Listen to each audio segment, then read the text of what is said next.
जब किस्मत खराब हो। यह हम सबके जीवन से जुड़ी हुई कहानी है। हमें उम्मीद है कि गौतम बुद्ध की ये कहानी आपको पसंद जरूर आएगी, इसलिए कहानी को अंत तक जरूर सुने। एक बार की बात है, महात्मा बुद्ध के शिष्य आनंद कहीं जा रहे थे। रास्ते में उन्होंने देखा कि एक अधेड़ व्यक्ति एक चट्टान पर बैठा रो रहा है। वे उसके पास गए और बोले, क्या बात है वत्स, तुम कौन हो और क्यों रो रहे हो? आनंद की बात सुनकर उस व्यक्ति की सिसकियां थम गई। वह अपने आंसू पोंछता हुआ बोला, मैं पास के गांव का रहने वाला एक बदनसीब व्यापारी हूं।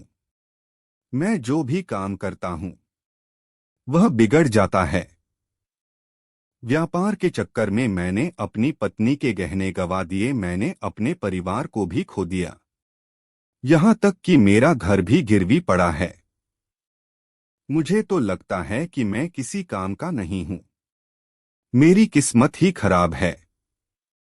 उसकी बात सुनकर आनंद बोले, तुमसे किसने कहा वत्स कि तुम्हारी किस्मत खराब है? जरा मैं भी तो जानूं कि तुम्हारी किस्मत में क्या खराबी है। वह व्यक्ति बोला, पहले मैं खेती करता था, पर हर साल उसमें घाटा होता था। कभी सूखा पड़ जाता तो कभी ज्यादा बारिश के कारण फसल बर्बाद हो जाती। इससे परेशान होकर मैंने व्यापार करने का निश्चय किया। मैंने पत्नी के गहने बेचकर अपना व्यापार शुरू किया, लेकिन मेरा व्यापार नहीं चला। शुरू शुरू में परिवार वालों ने मेरा साथ दिया, लेकिन जैसे जैसे मुझे नुकसान होने लगा मेरे परिवार वाले भी मुझसे दूर हो गए। मैं यह सब उनके लिए ही कर रहा था, लेकिन अब वे लोग मुझे देखकर नजरें फेर लेते हैं और मुझे ही मेरे परिवार की दुर्दशा का जिम्मेदार ठहराते हैं। उस व्यक्ति ने एक लंबी सी सांस ली और फिर बोला, मेरा एक मित्र है, उसने भी मेरे साथ अपना व्यापार शुरू किया था। उसका व्यापार अच्छा चल रहा है। वह जब भी मेरे घर आता है तो अपनी सफलता की कहानियां सुनाता है। उसकी बातें सुनकर मेरे घर वाले भी कहते हैं कि उसे देख और कुछ सीख। हमें तो लगता है कि तेरे वश का कुछ भी नहीं है। उन लोगों की बातें सुन सुनकर अब तो मुझे भी लगने लगा है कि शायद मेरे वश का कुछ भी नहीं है। अब तो मुझे अपना जीवन ही व्यर्थ लगने लगा है। मेरे मन में ख्याल आता है कि अपना जीवन समाप्त कर लूं। मैं यहाँ आया भी इसी इरादे से था, लेकिन हिम्मत नहीं कर पाया। इसीलिए यहाँ एकांत में बैठा विलाप कर रहा था। आनंद बोले, ओह तो ये बात है। वैसे क्या तुम इसके अलावा कुछ और भी कहना चाहते हो? उनकी बात सुनकर वह व्यक्ति बोला, एक ओर मेरा हर काम खराब हो जाता है, दूसरी ओर मेरा मित्र है जो हर समय मुझे नीचा दिखाने का प्रयत्न करता रहता है। मुझे समझ में ही नहीं आता है कि मैं क्या करूं। आनंद बोले, क्या तुम अपने मित्र की बातें सुनकर दुखी हो जाते हो? हाँ, मैं उसकी बातें सुनकर स्वयं दुखी हो जाता हूं, उस व्यक्ति ने जवाब दिया। आनंद ने पूछा, तुम्हें किस बात का दुख होता है? अपने असफल होने का या फिर मित्र के सफल होने का? उनका सवाल सुनकर वह व्यक्ति एक पल के लिए सोच में पड़ गया। फिर वह बोला, अगर सच कहूं तो मुझे अपने असफल होने का उतना दुख नहीं होता है जितना कि मित्र के सफल होने का होता है। अर्थात यदि तुम्हारा मित्र असफल हो जाए तो तुम्हें खुशी होगी? आनंद ने प्रश्न किया। वह व्यक्ति बोला, हाँ, मुझे बहुत खुशी होगी। इसका मतलब है कि तुम्हारी खुशी तुम्हारे मित्र पर निर्भर है। आनंद बोले, अगर वह चाहे तो तुम्हें खुश कर सकता है और अगर वह चाहे तो तुम्हें दुखी कर सकता है। तुम स्वयं से न तो खुश हो सकते हो और न ही दुखी हो सकते हो। अर्थात तुम अपने मित्र के गुलाम हो गए हो, इसलिए तुम्हारा कुछ नहीं हो सकता। ऐसा न कहें महाराज, उस व्यक्ति ने हाथ जोड़ दिए, आपकी बातें सुनकर मुझे कुछ आशा बंध रही है। आनंद बोले, जब हम किसी से आशा बांध लेते हैं तो उस पर निर्भर हो जाते हैं। ऐसे में हमारी खुशी और दुख भी उस पर निर्भर करने लगता है। इससे बेहतर है कि तुम अपने आप से आशा बांधो। जब तुम ऐसा करोगे, साथ ही पूरे जतन से काम करोगे, तो तुम्हें सफलता अवश्य प्राप्त होगी। कहते हुए आनंद ने एक पल के लिए उस व्यक्ति की ओर देखा, फिर अपनी बात आगे बढ़ाई। तुम्हें लगता है कि तुम्हारा मित्र तुम्हें दुखी करने आता है, पर अगर विचार करो तो वह बातें तो सच्ची ही कहता है। वह अपने संघर्ष और अनुभव की बातें बताता है। तुम उन बातों से बहुत कुछ सीख सकते हो। तुम्हें इसके लिए उसका धन्यवाद करना चाहिए कि तुम्हें घर बैठे कुछ अनुभव मिल रहे हैं। तुम उन अनुभवों का लाभ उठाओ, नई शुरुआत करो, कर्म करते जाओ, हार मत मानो, एक दिन तुम्हें सफलता अवश्य मिलेगी। आज तुम जिसे अपना बुरा वक्त या बुरी किस्मत कह रहे हो, एक दिन यह बदल जाएगी। इसी के साथ तुम्हारे विचार भी बदल जाएंगे। और देखना, जब तुम्हारा अच्छा वक्त शुरू होगा, तब तुम्हारा मित्र भी तुम्हें अपनी सफलताओं की कहानियां नहीं सुनाएगा, तब वह अपनी असफलताओं की बातें बताएगा, ताकि तुम उसकी बातें सुनकर भ्रमित हो जाओ, तुम्हारा आत्मविश्वास हिल जाए और तुम गलत निर्णय ले सको। लेकिन उस समय भी तुम्हें अपनी बुद्धि का प्रयोग करना होगा। तुम्हारा मित्र जैसे आज तुम्हें दुखी करने आता है, उसी तरह उस समय भी वह तुम्हें दुखी करने आएगा। क्योंकि जिस तरह उसे दुखी देखकर तुम्हें मजा आता है, उसी तरह उसे भी तुम्हें दुखी देखने में उतना ही मजा आता है।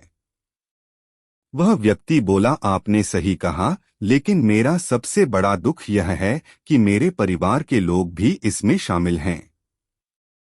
वास्तव में मैं तो अपने परिवार के लिए अच्छा करना चाहता था, लेकिन वे लोग भी मेरी बात नहीं समझते हैं।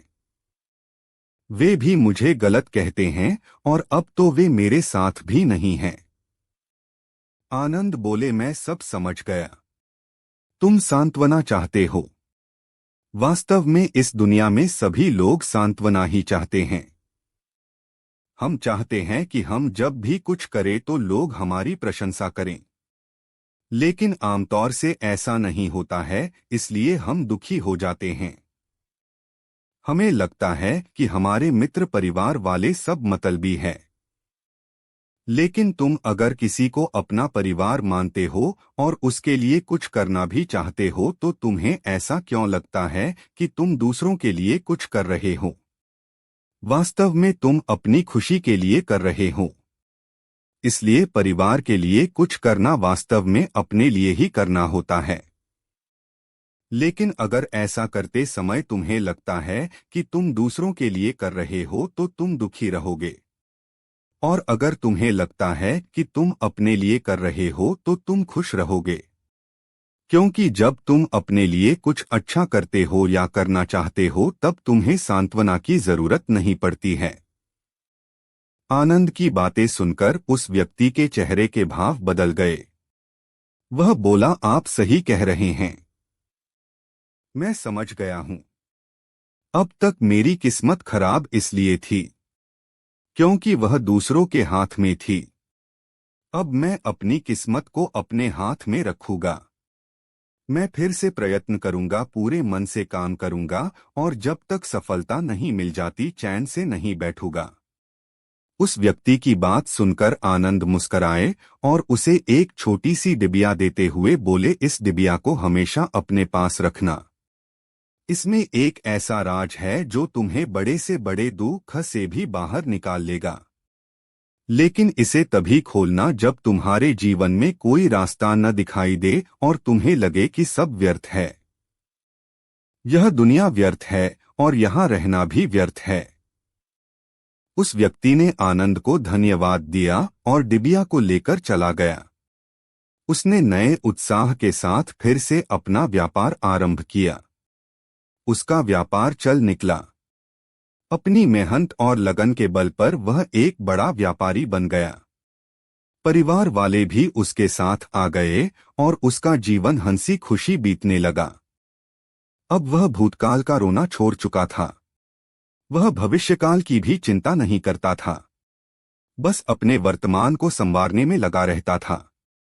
और जो कुछ भी वह करता था वह अपने लिए करता था, अपनों के लिए करता था, इसलिए वह प्रसन्न था। उसके जीवन में अब कोई दुख नहीं था।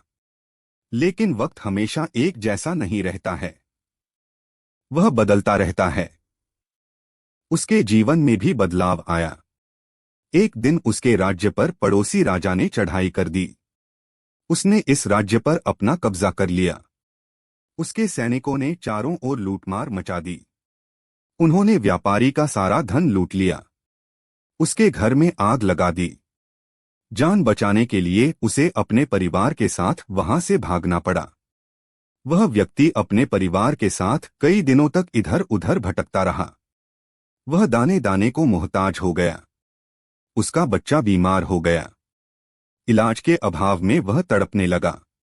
यह देखकर उसका हृदय चीत्कार कर उठा। वह कैसे अपने बच्चे का इलाज कराए, उसके पास तो खाने के लिए भी पैसे नहीं थे। ऐसे में उसे एक बार फिर निराशा ने घेर लिया। उसे लगने लगा कि उसका जीवन व्यर्थ है, सारी दुनिया व्यर्थ है, किसी भी बात का कोई मतलब नहीं है। भले ही आप जीवन में कितना भी कुछ कर लो, कितनी भी सफलता हासिल कर लो, पर अंततः यह जीवन समाप्त ही होता है। तो फिर ऐसे में जीवित रहने का क्या फायदा? इससे तो अच्छा है कि वह अपना जीवन समाप्त कर ले। लेकिन तभी उसके दिमाग में आनंद की दी हुई डिबिया कौंध उठी। उसने उत्सुकता के साथ उसे खोला। डिबिया के भीतर एक पर्ची रखी हुई थी। पर्ची पर कुछ लिखा हुआ था। उसे पढ़कर उसकी आंखों के आगे छाया निराशा का अंधेरा छंट गया और वह मुस्करा पड़ा। पर्ची पर लिखा हुआ था, यह समय भी बीत जाएगा। उसने डिबिया को अपनी मुट्ठी में भींच लिया और एक नई शुरुआत के लिए उठ खड़ा हुआ। दोस्तों, अगर आप भी ऐसी ही परिस्थिति से गुजर रहे हैं तो निराश न हो। अपने अतीत पर शोक मत करे, न ही भविष्य की चिंता करे। अपने वर्तमान को जिए और उसे बेहतर बनाने के लिए सच्चे मन से प्रयत्न करे। यकीन माने, जल्दी ही आपकी किस्मत भी बदलने वाली है। दोस्तों, हमें उम्मीद है कि आपको यह कहानी पसंद आई होगी। अगर कहानी पसंद आई हो तो इसे लाइक, शेयर, सब्सक्राइब करना ना भूले। धन्यवाद।